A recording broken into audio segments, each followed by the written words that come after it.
देखिए मुंबई के अंदर एक जगह है मुंबई इंटरनेशनल क्रूज टर्मिनल, जहां से नेशनल और इंटरनेशनल क्रूज चलते हैं। तो होता क्या है कि 15 से 20 सितंबर 2021 के बीच में एनसीबी यानी कि नारकोटिक्स कंट्रोल ब्यूरो के ऑफिसर आशीष रंजन को अपने इन्फॉर्मर से कुछ टिप ऑफ मिलता है कि इस टर्मिनल के ऊपर ड्रग्स यूज होंगे 2 अक्टूबर 2021 को। और जब पता करवाया गया तो सेम डेट पे सेम जगह पे फैशन टीवी एक क्रेआक नाम का एक इंटरनेशनल इवेंट करवा रहा था कॉर्डेलिया क्रूज पे, जिसमें मायामी के इंटरनेशनल डीजे को आना था, पूल पार्टी होनी थी, अलग अलग इवेंट्स होने थे।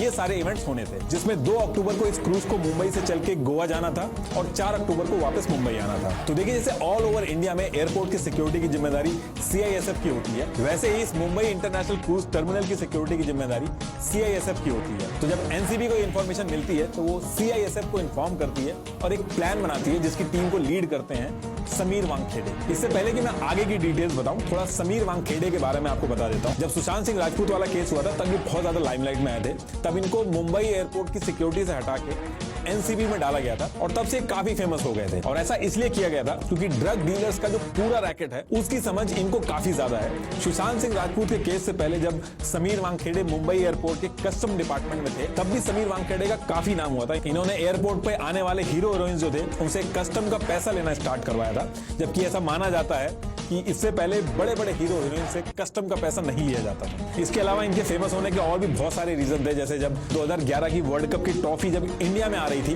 और एयरपोर्ट पे सारे ऑफिसर्स सेल्फी खिंचवा रहे थे तब इन्होंने उस पे भी कस्टम लिया था। 2011 में इन्होंने शाहरुख खान, जिसे किसी की भी हिम्मत नहीं थी एयरपोर्ट पे रोकने की, इन्होंने उनसे भी 1.5 लाख रुपए की कस्टम फी ली थी। मिक्का सिंह जो बहुत ही फेमस सिंगर हैं उनको फॉरेन करेंसी के साथ पकड़ा। राम गोपाल वर्मा, अनुराग कश्यप, विवेक ओबराय, महेश भट्ट सबको पकड़ के कस्टम फी जमा करवाई थी। इनके एनसीबी में आते ही 2020 में 46 केसेस रजिस्टर हुए थे और सब बड़े बड़े नाम थे। एक तबका इनको कहता है कि ये बहुत ही ईमानदार हैं, वहीं दूसरा तबका ये भी कहता है कि इनको शौक है लाइमलाइट में रहने का, इसलिए एक्ट्रेस को परेशान करते हैं। इनकी जो मदर थी वो मुस्लिम थी और इनके फादर जो वो हिंदू हैं और इन्होंने एक्ट्रेस क्रांति रेडकर वानखेड़े से शादी की थी जो अजय देवगन की फिल्म में काम भी कर चुकी हैं। तो देखिए इनकी ईमानदारी के चर्चे तो काफी टाइम से रहे हैं, काफी फेमस भी रहे हैं, लेकिन आज की डेट में इनके खुद के जेल जाने की नौबत आ गई है। तो ये नौबत कैसे आई और क्या सच में ये गुनहगार हैं और एक्चुअल स्टोरी क्या है, आज आपको मैं सारी चीजें डिटेल में बताऊंगा और कुछ भी मैं अपनी तरफ से नहीं बोलूंगा। तो देखिए जब एनसीबी के पास ये इंफॉर्मेशन आती है कि 2 अक्टूबर 2021 को ये सब होने वाला है तो समीर वानखेड़े अपने सीनियर ऑफिसर्स और सीआईएसएफ के साथ कोऑर्डिनेट करके 2 अक्टूबर 2021 को इसको रोकने का प्लान बनाते हैं। तो देखिए जब ये लोग प्लान बना रहे थे तो इनके सामने कई दिक्कतें थी। एनसीबी को ये जो लोग ड्रग्स करने आ रहे थे क्रूज पे, इनको रंगे हाथों पकड़ना था, लेकिन इंफॉर्मेशन ये थी कि क्रूज जब थोड़ा दूर पे जाएगा पार्टी वगैरह तब शुरू होगी और तभी ड्रग्स वगैरह स्टार्ट होंगे। तो 20 समुद्र में चारों तरफ से घेर के लोगों को रंगे हाथों पकड़ना इनके लिए आसान नहीं था। और अगर ये 20 समुद्र में चारों तरफ से घेर के ये ऑपरेशन करते भी तो लोग हो सकता था कि समुद्र वगैरह में ड्रग्स वगैरह फेंक देते। तो ये प्लान इन्होंने ड्रॉप कर दिया था। तो इन्होंने डिसाइड किया कि इनके 6 ऑफिसर 2-2 के ग्रुप में इस क्रूज के टिकट खरीदेंगे। सीआईएसएफ की सिक्योरिटी ऑलरेडी क्रूज पे रहेगी। तो डिसाइड होता है कि 20 समुद्र में जब पार्टी स्टार्ट होगी तो ये लोगों को रंगे हाथों पकड़ेंगे। ये जो क्रूज पे इवेंट हो रहा था इसके जो टिकट थे 60,000 से 5 लाख के बीच में थे और ये जो पूरा शिप था इसमें 1800 लोगों को ले जाने की कैपेसिटी थी। उसके बाद भी टिकट मिलना बहुत मुश्किल हो रहे थे, लेकिन फिर भी 1 अक्टूबर से पहले एनसीबी के 6 ऑफिसर्स जुगाड़ लगा के इस टिकट खरीद लेते हैं। 11 बजे के करीब आर्यन खान के घर मन्नत पे आर्यन खान के फ्रेंड अरबाज मर्चेंट पहुंचते हैं। ये दोनों 15 साल से दोस्त हैं। थोड़ी देर बाद ये दोनों मर्सिडीज से मुंबई इंटरनेशनल क्रूज टर्मिनल की तरफ निकलते हैं। इस गाड़ी को शाहरुख खान के ड्राइवर कोई मिश्रा करके नाम था वो चला रहे थे और करीब 1 बजे ये लोग टर्मिनल पे पहुंच जाते हैं।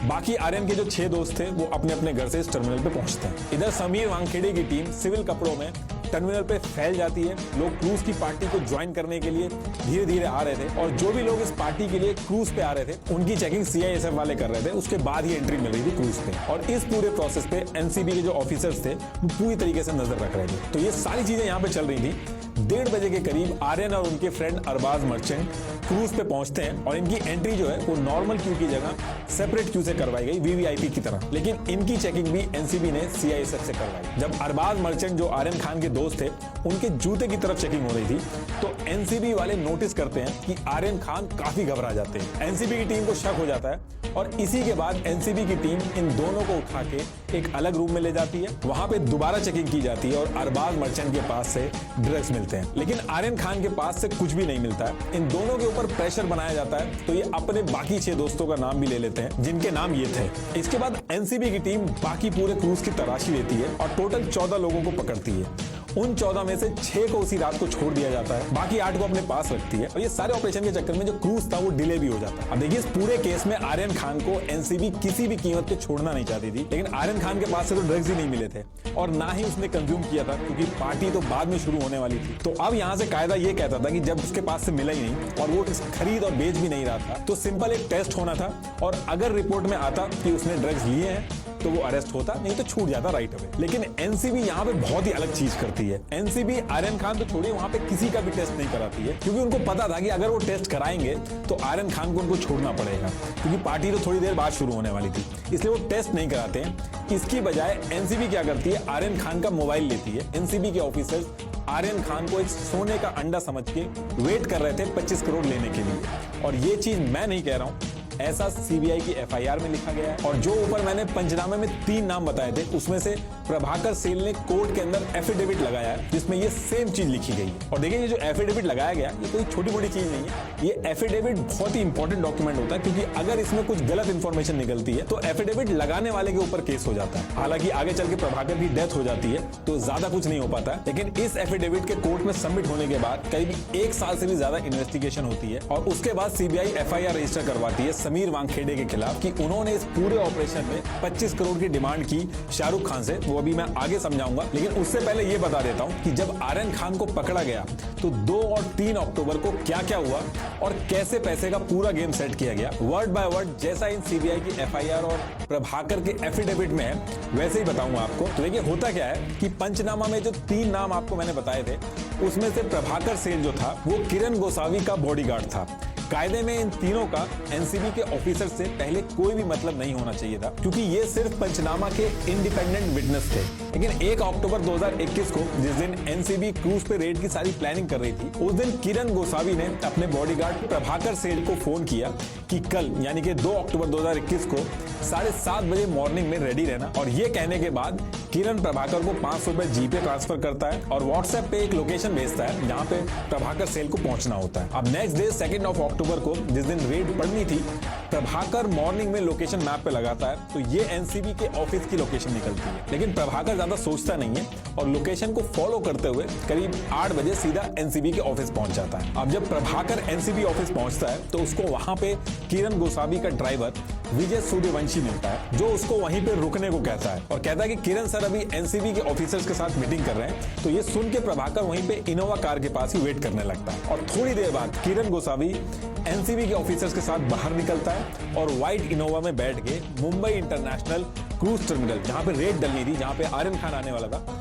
उस तरफ चला जाता है। उसके बाद दिन में करीब 12 बजे किरण गोसावी अपने बॉडीगार्ड प्रभाकर सेल को फोन करता है और मुंबई इंटरनेशनल क्रूज, जहां पे रेड पड़ने वाली थी, उस टर्मिनल पे बुला लेता है। प्रभाकर सेल, जो किरण गोसावी का बॉडीगार्ड था, वो वहां पे पहुंच जाता है और वहां पहुंचने के बाद किरण गोसावी अपने बॉडीगार्ड प्रखर को व्हाट्सएप पे कुछ फोटोग्राफ्स भेजता है, जो कि सभी हाई प्रोफाइल बच्चों की होती है जो उस क्रूज पार्टी में आने वाले होते हैं। और किरण ये भी समझाता है प्रभाकर को कि इनमें से अगर कोई भी दिखे इस टर्मिनल पे तो उसको इन्फॉर्म करे। प्रभाकर इन सारी फोटोग्राफ्स में से एक लड़के को पहचान के किरण को व्हाट्सएप पे बता देता है कि ये पर्टिकुलर लड़का क्रूज पे पहुंच गया है और एनसीबी ऑफिसर उस पर नजर रखने लगते हैं। अब इसके थोड़ी देर बाद आर्यन खान को मिला के टोटल 14 लोग जब पकड़े जाते हैं तो प्रभाकर सेल देखता है कि जिसकी फोटोग्राफ उसने क्रूज पे पहचान करके किरण को भेजी थी, एनसीबी उसको भी पकड़ लेती है। रात 10:30 बजे तक एनसीबी के साथ आर्यन और उसके दोस्तों की इन्वेस्टिगेशन होती है, जिसको वहां पे रह के प्रभाकर भी देखता है और उसके बाद ये लोग एनसीबी ऑफिस पहुंचते हैं सबको लेके। अब उसके थोड़ी देर बाद करीब रात के 12:30 बज रहे होंगे और किरण गोस्वामी अपने बॉडीगार्ड प्रखर सेल से कहता है कि आप ये जो पंचनामा है इसके विटनेस बन जाओ।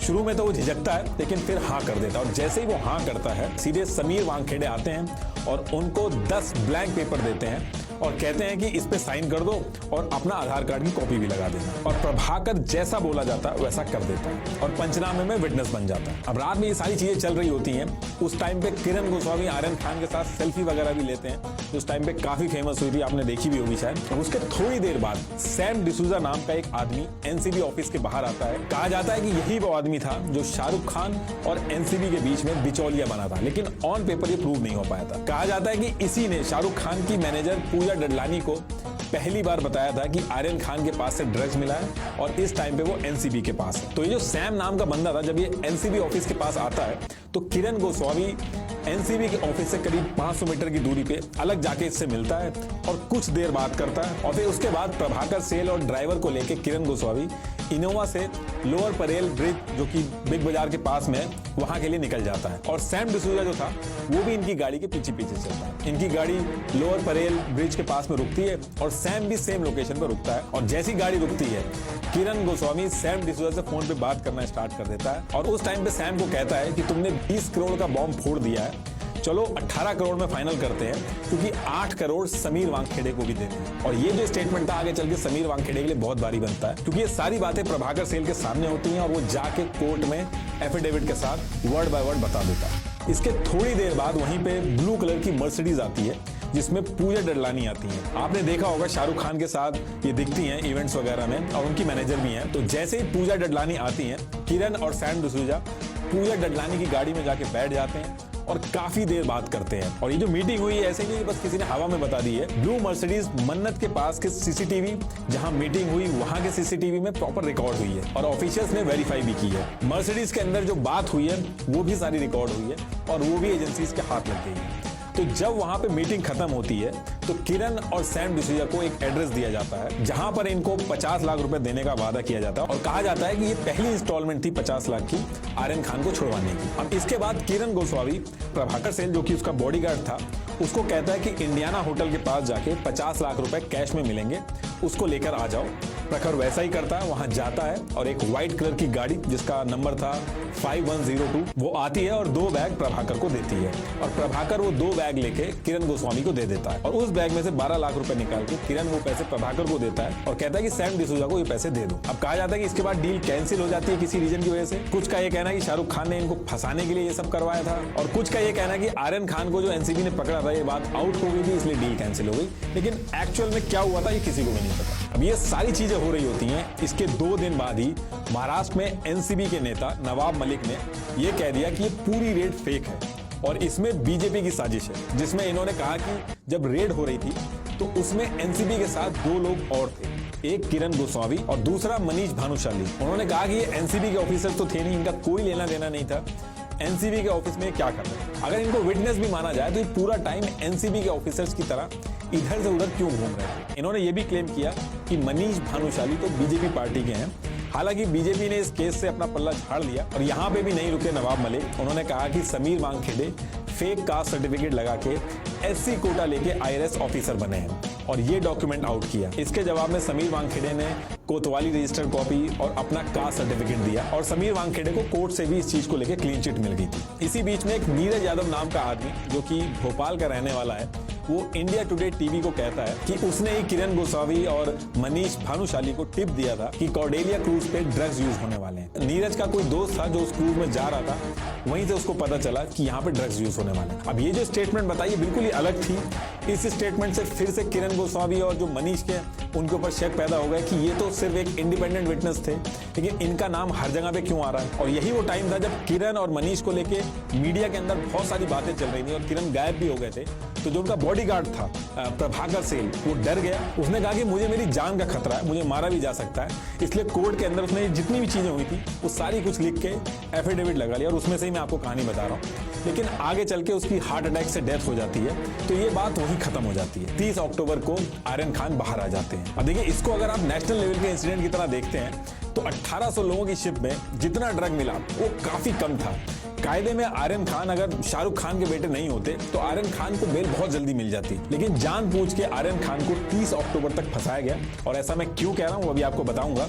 लेकिन जिस तरीके से ये केस आगे बढ़ा, एनसीबी के ऊपर क्वेश्चन उठने लगे कि एक तरफ 13 ग्राम ड्रग यानी कि 2 से 2.5 चम्मच और 21 ग्राम गांजा यानी कि 4 से 5 चम्मच जितना गांजा मिला। इस चीज को लेके इतने दिन से इतनी बड़ी न्यूज बन रही है, जो कि अच्छी चीज है, सबको पकड़ा जाना चाहिए।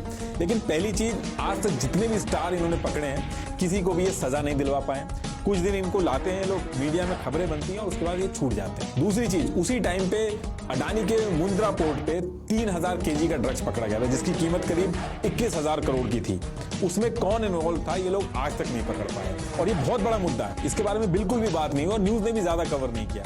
वहीं ये 5 से 10 ग्राम के पीछे ऊपर से नीचे तक सब कोई लगे हुए हैं। असली कार्रवाई इनको जहां पे करनी होती है वहां पे ये नाकामयाब रहते हैं, इसलिए इनके ऊपर इल्जाम लगते हैं कि ये अमीरों को पकड़ते हैं जिनको अपना नाम खराब होने का डर है, उनसे पैसा लेते हैं और इसी चीज को लेकर सीबीआई ने एफआईआर भी की है। तो देखिए 30 अक्टूबर 2021 को आर्यन खान को बेल मिल जाती है और सेम ईयर 2021 दिसंबर में वानखेड़े को एनसीबी से हटा के चेन्नई ट्रांसफर कर दिया जाता है। लेकिन इनके ऊपर बैकडोर से इन्वेस्टिगेशन जारी रहती है। अभी इसी साल लास्ट मंथ 12 मई 2023 को सीबीआई ने समीर वानखेड़े के घर 13 घंटे तक रेड मारी चेन्नई के अंदर और 10 से 12 ऑफिसर्स कई सारे डॉक्यूमेंट्स और एक प्रिंटर लेके इनके घर से निकले। सीबीआई टोटल समीर वानखेड़े की 29 लोकेशन पे सर्च मार चुकी है। दिल्ली, मुंबई, रांची, कानपुर, हर जगह। पिछले 5 साल में इन्होंने 5 इंडिया से बाहर ट्रिप्स करी हैं। उनकी इंक्वायरी चल रही है, इनकी कई सारी प्रॉपर्टी है उसके ऊपर इंक्वायरी चल रही है, इनका कोई बार भी है उसको भी इन्वेस्टिगेशन चल रही है। और सीबीआई का मानना है कि इन्होंने 25 करोड़ रुपए मांगे हैं शाहरुख खान से उनके बेटे को छोड़ने के लिए और जानबूझ के आर्यन खान को लंबे टाइम तक फंसा के रखा। इसको लेके सीबीआई ने एफआईआर दर्ज की है समीर वानखेड़े के खिलाफ। ये ओरिजिनल एफआईआर की कॉपी है और सीबीआई अभी ये भी चेक कर रही है कि उस दिन 14 लोगों को जो पकड़ा था उनमें से 6 लोगों को छोड़ दिया था, उनका नाम अभी तक नहीं बताया, तो क्या उनसे भी पैसे लेके छोड़ा था या फिर बिना पैसे लिए छोड़ा था।